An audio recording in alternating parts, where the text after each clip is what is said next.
Eh bien, j'espère qu'on n'a pas perdu votre attention. On parle du TDAH avec le docteur médecin résident Louis-Philippe Hubert. On n'a pas parlé ensemble des comportements typiques, de qu'est-ce qui peut nous révéler qu'il y a un TDAH chez l'enfant, l'adolescent, l'adulte. Peut-être pour outiller les gens qui nous écoutent, qui pourraient avoir des doutes sur leur enfant, par exemple. Alors, c'est certain qu'il y a 3 groupes de symptômes, on en parlait il y a un instant, ceux reliés à l'attention, ceux liés à l'hyperactivité et ceux liés à l'impulsivité. Ceci étant dit, il y a des caractéristiques, notamment au niveau de l'attention. C'est pas seulement le manque d'attention qui est problématique dans plusieurs cas de TDAH, c'est beaucoup la régulation, donc la capacité de la personne à moduler son attention sur ce qui est pertinent à ce qu'elle doit faire. Alors, je vous donne un exemple.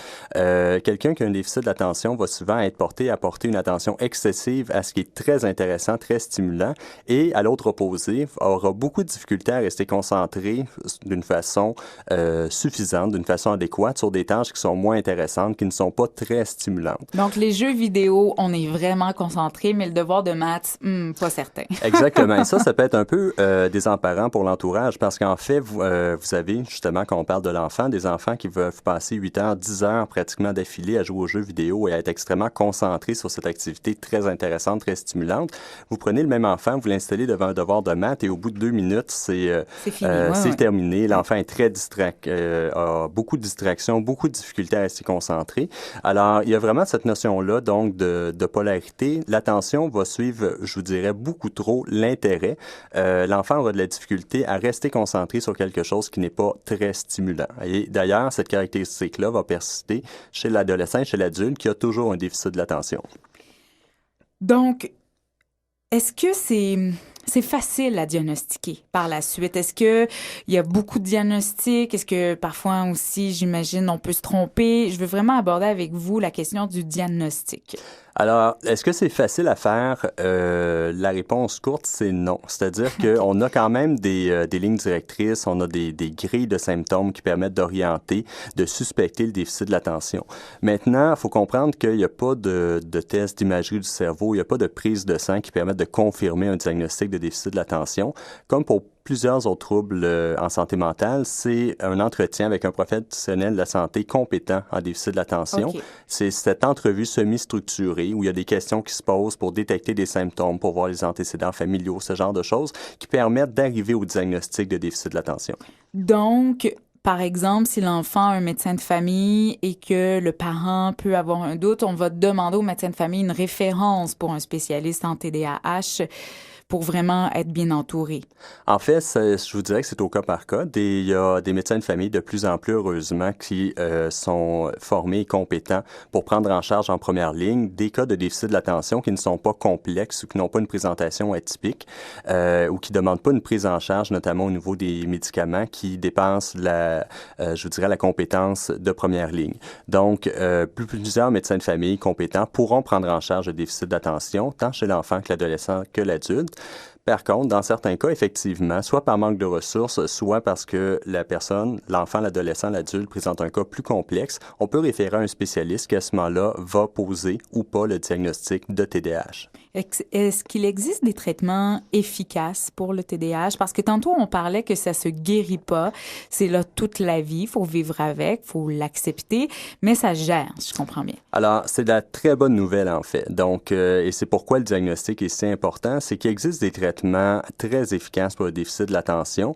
Et ce traitement-là, évidemment, on parlait tout à l'heure des médicaments, le fameux Ritalin, dont on parle tant dans les nouvelles, mais non seulement le Ritalin, le médicament Ritalin est de moins en moins prescrit. Il y a des molécules maintenant beaucoup plus intéressantes, beaucoup plus efficaces.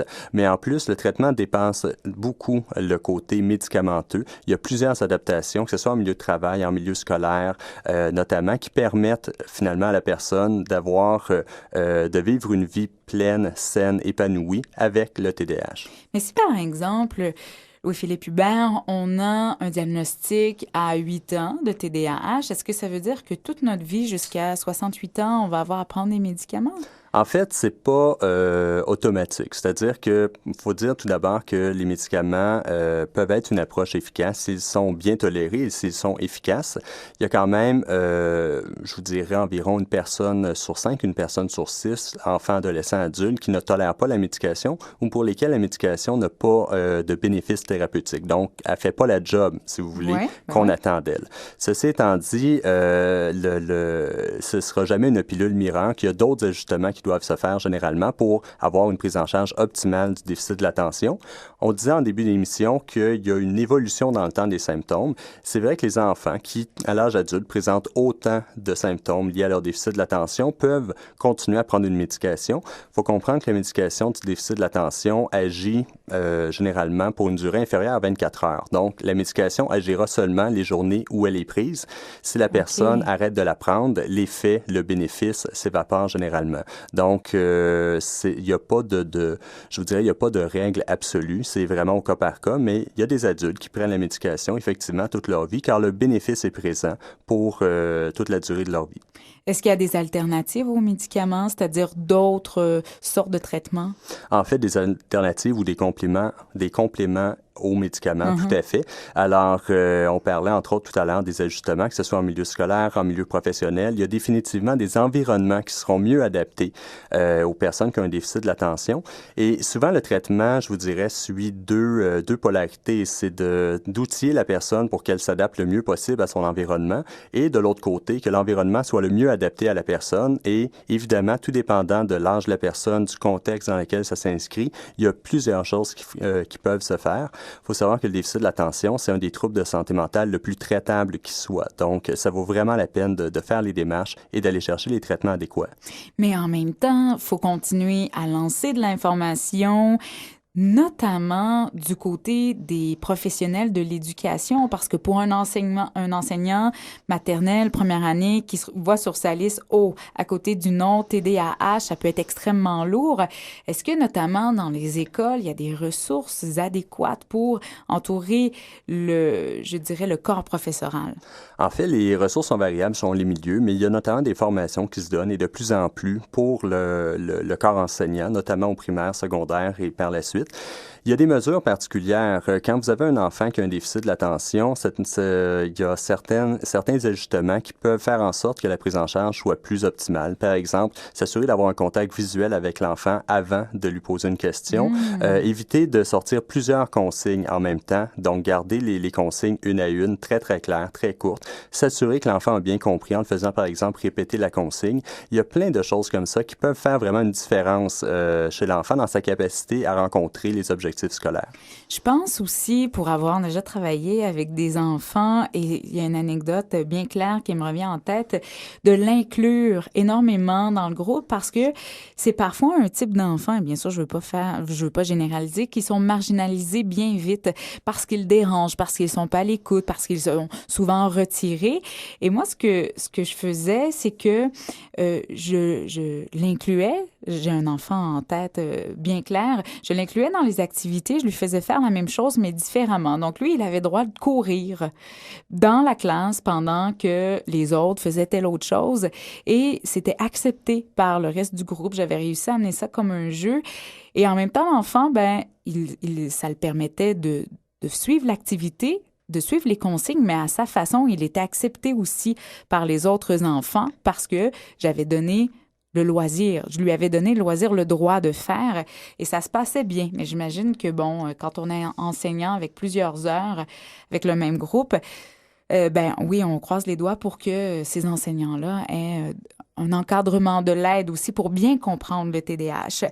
Louis-Philippe Hubert, il peut y avoir des troubles associés, c'est-à-dire, je veux pas dire le mot, j'ai peur de me tromper, je vais vous laisser le dire. Oui, il n'y a pas de problème. Donc, effectivement, en médecine, on aime avoir des mots compliqués pour dire des choses, parfois relativement simples. Alors, le mot ici, c'est comorbidité. Et ça mange quoi en hiver, ça? Alors, simplement, c'est assez simple, c'est que le déficit de l'attention vient rarement seul. Dans la majorité des cas, il y a d'autres troubles qui vont lui être associés. Et ces troubles-là sont très, très variés. On parle, par exemple, des troubles du sommeil qu'on peut retrouver très fréquemment. Même chez l'enfant. Chez l'enfant, chez l'adolescent, l'adulte, absolument, tout à fait. Il y a les troubles d'apprentissage dont on a parlé il y a un instant, comme la dyslexie, par exemple. qui se retrouvent, donc des difficultés avec la lecture. Il y a aussi d'autres troubles, notamment des troubles anxieux, des problèmes, des troubles de l'humeur comme la dépression, qu'on retrouve de façon plus importante chez les enfants, adolescents, adultes avec déficit d'attention, ainsi que différentes problématiques, parfois ce qu'on appelle des troubles oppositionnels, donc des problèmes avec l'autorité, des problèmes d'interaction sociale qu'on retrouve aussi de façon importante.